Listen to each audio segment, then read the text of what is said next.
Hello friends, good morning. Welcome back to my channel Shovanish world. আজ হচ্ছে রবিবার মানে আমার কাছে ছুটির দিন, তার সাথে রয়েছে একটি বিশেষ দিন। আজকে তো প্রত্যেকটা বাঙালির কাছে আজকের দিনটি হচ্ছে বিশেষ দিন। আজ হচ্ছে বাংলা অনুযায়ী নববর্ষ। তো এই নববর্ষের দিন আমরা সবাই নতুন নতুন জামা কাপড় পরে ঠাকুরের পুজো দিয়ে আমরা নতুন বছরের সূচনা করি। তো নিজেরা তো নতুন জামা কাপড় পরবই, তার সাথে আমি বিছানাটাকেও একটু নতুন চাদর দিয়ে গুছিয়ে নিলাম। তো আমার এদিকে চাদর পাড়া প্লাস আমার বালিশের যে ওয়ারগুলো রয়েছে সেগুলো পরিয়ে ফেলা সমস্ত কিছু কমপ্লিট হয়ে গেছে। এখন আমি নিজে ফ্রেশ হতে যাব। তো তার আগে একটু দেখিয়ে নিই আমাদের দোকানটাকে। আমাদের তো দোকান আছে, আপনাদের তো আগেই শেয়ার করেছি সে কথা। তো দোকানটা এখন সাজানো হচ্ছে। মিস্টার ঘোষ আর আমাদের দোকানে একটা দাদা, মানে যে দুজন দাদা থাকে তার মধ্যে একটা দাদা আর মিস্টার ঘোষ দুজনে মিলে দোকানটাকে সুন্দরভাবে সাজিয়েছে। আর আমি এদিকে ততক্ষণে বাড়িতে একটু গুছিয়ে নিচ্ছিলাম। চলুন এখন ফ্রেশ হয়ে নিই। 2000 years later. ফিরে এলাম অনেকটা সময় পরে, এখন বেলা 10টা মতো বাজে। এই শাড়িটা বের করলাম, নববর্ষ দিন লাল সাদা কম্বিনেশনটা খুব ভালো যায়, তো সেজন্য এই শাড়িটা পরার। এই শাড়িটা আমার শাশুড়ি মা এনেছিল, মায়াপুর গেছিল তখন। তো আপনাদের সাথে শেয়ার করা হয়নি কি জিনিস এনেছিল, তো আজকে ভাবলাম এটা পরি আর আপনাদের সাথে একটু শেয়ারও করি। শুভ নববর্ষ সবাইকে। সবাই খুব ভালো থাকুন, আজকের দিনটা সবার খুব ভালো কাটুক। নতুন বছর সবার খুব ভালো কাটুক, নতুন বছরের সব আশা আকাঙ্ক্ষা পূর্ণ হোক আর হাসিতে খুশিতে কাটতে থাকুক। সবাই খুব ভালো থাকুন, সুস্থ থাকুন, নতুন বছর খুব ভালোভাবে কাটান, আজকের দিনটিও খুব ভালোভাবে কাটান। আর সবাই আমার পাশে থাকুন, শোভানিশ ওয়ার্ল্ডের পাশে থাকুন।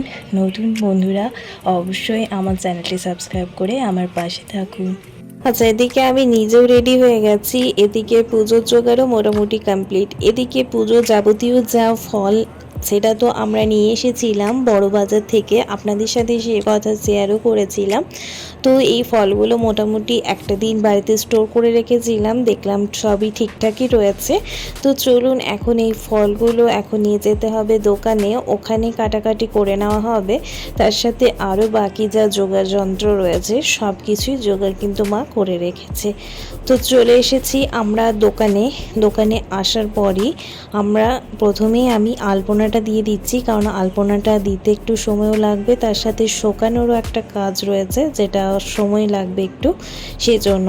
আর বাড়ি থেকে আসার সময় কোনো ভিডিওগ্রাফি করা হয়নি, কারণ হাত দুটোই জোড়া ছিল আমার, তার সাথে সময়ও ছিল না।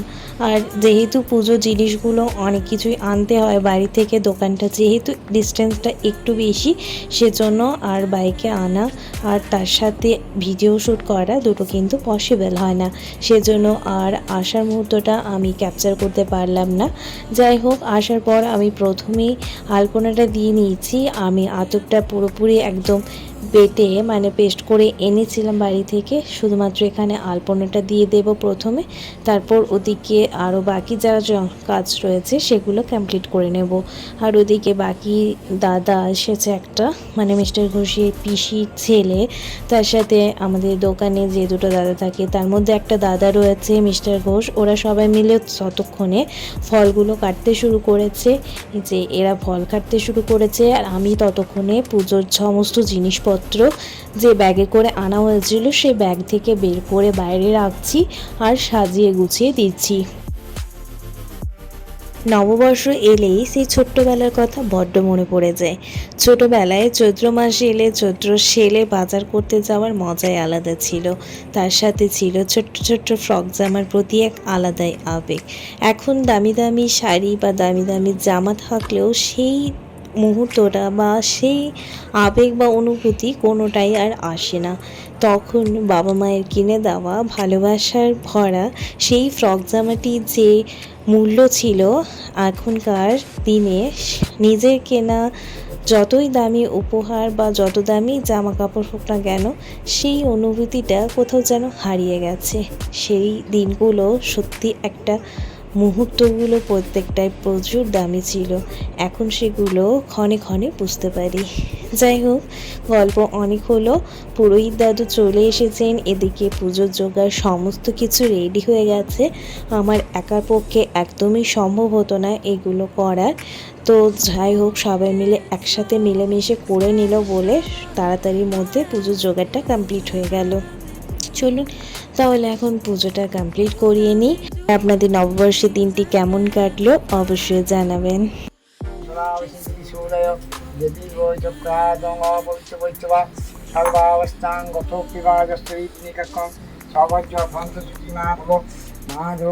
মাধব হৃদাং সন্তিম সর্ব কার্যেষু শুক্লাং বদং ধনং বিষ্ণু সচিবন্নাং বদং ধায় সর্ববিন্দক প্রসান ভাবে গুরুপে নমঃ পরমষ্ট গুরুপে নমঃ পরাপর গুরুপে নমঃ।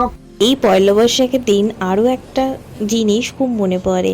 বিকেলবেলা বাবার সাথে গিয়ে দোকান থেকে সেই লাড্ডুর প্যাকেট আনা, কি ভালোই না ছিল। সেই লাড্ডুর প্যাকেট নিয়ে মহানন্দে বাড়ি ফিরতাম। খেতাম 16 আনায়, বাট সেই লাড্ডুর প্যাকেটটা নিয়ে আসতে কী যে ভালো লাগতো সে কি বলবো। আর এখন আমার শ্বশুরবাড়িতে আমার শ্বশুরমশাই নিজের দোকান রয়েছে, তার সাথে রয়েছে প্যাকেট ভর্তি লাড্ডু। একটিও খেতে ইচ্ছে করে না। আর সেই আবেগ বা সেই অনুভূতিও যেন কোথায় হারিয়ে গেছে। শত চেষ্টা করলেও সেই অনুভূতি বা আবেগটা যেন ফিরেই আসে না। যাই হোক, পুজো প্রায় কমপ্লিট হতে চলেছে। এদিকে আরতি হচ্ছে, চলুন আপনারা একটু আরতিটা দেখতে থাকুন। আর আরতির মুহূর্তটাও একটু আমি শেয়ার করলাম।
আচ্ছা, তো পুজো কমপ্লিট হয়ে গেছে। পুজো কমপ্লিট হয়ে যাওয়ার পর আমি যে জিরে প্রসাদ ছিল সেটা একটু ফল দিয়ে আর দুধ দিয়ে একটু মেখে নিচ্ছি।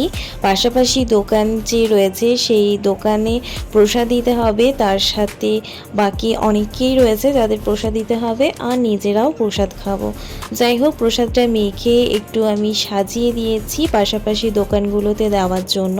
তো ওরা প্রসাদ দিয়ে চলে এসেছে, তারপর নিজেরাও প্রসাদ নিয়ে নিচ্ছে এখন। তো সবাইকে মোটামুটি প্রসাদ দেওয়া হয়ে গেল। সবারই অনেকের প্রসাদ প্রায় খাওয়াও হয়ে গেছে। মিশ্রা ঘোষকেও দিয়ে দিলাম আর বাবাকেও দিয়ে দিলাম।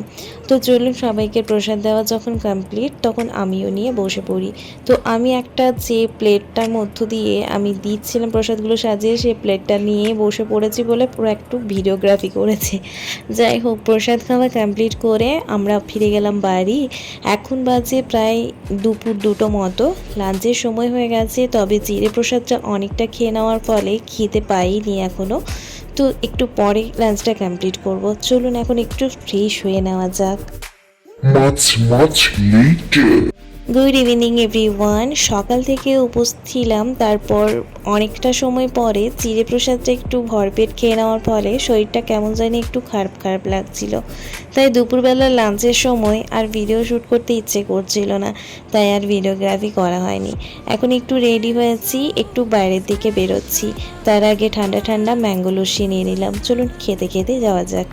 2000 years later. দুপুরবেলা একটু রেস্ট করার ফলে শরীরটা ঠিক লাগছিল, তাই সন্ধ্যাবেলা একটু হাঁটতে বেরিয়েছিলাম 3জনে মিলে। তো হাঁটার পর একটু ফাস্টফুড তো খেতেই হয়, তো সেজন্য চিকেন পকোড়া নিয়ে নিয়েছিলাম। Much later. আচ্ছা, ফিরে গেছি বাড়ি মোটামুটি 1 ঘন্টা মতো হলো। আসার পর প্রথমেই রুটি বানিয়ে নিলাম। অ্যাকচুয়ালি রাত্রিবেলা ডিনারে হচ্ছে চিকেন, তো কষা কষা চিকেন বানাচ্ছে মিস্টার ঘোষ। ও হচ্ছে আজকে রাঁধুনি, আর ওদিকে একটু আলু সিদ্ধ করতেও দেওয়া হয়েছে, যেহেতু দাদা রাতে ভাত খাবে বলল। এদিকে আইপিএল দেখছেন আমাদের রাঁধুনি, তার সাথে চলছে তার রান্না। ওদিকে আমার রুটিও কমপ্লিট হয়ে গেছে, তার সাথে চিকেনের মশলাটা করে দিয়েছিলাম। তো যাই হোক, ও রান্না কমপ্লিট হয়ে যাওয়ার পর আমরা ডিনারের জন্য চলে আসি। সবাইকে মোটামুটি খাবার দিয়ে দিয়েছি, এটা হচ্ছে আমার জন্য। তো এখানে রয়েছে 2 পিস রুটি, আর এই যে ছোটো ছোটো সাইজের পেঁয়াজগুলো দেখছেন, এটাকে আমাদের এখানে ছাঁচি পেঁয়াজ বলে। এটা একটু অন্য ধরনের পেঁয়াজ, আর এই রুটির সাথে বা মুড়ির সাথে খেতে অসম্ভব সুন্দর লাগে। গ্রামের দিকে যারা রয়েছেন তারা অবশ্যই এই পেঁয়াজটির কথা জানেন বা চেনেন। এই পেঁয়াজটিকে অনেকে আবার মুড়ি পেঁয়াজও বলে থাকে।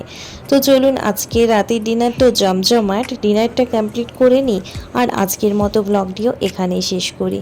ব্লগটি যদি কিছু ভালো লেগে থাকে অবশ্যই একটা লাইক, কমেন্ট অ্যান্ড শেয়ার করে দেবেন। দেখা হচ্ছে খুব তাড়াতাড়ি। ভালো থাকুন সকলে, ধন্যবাদ।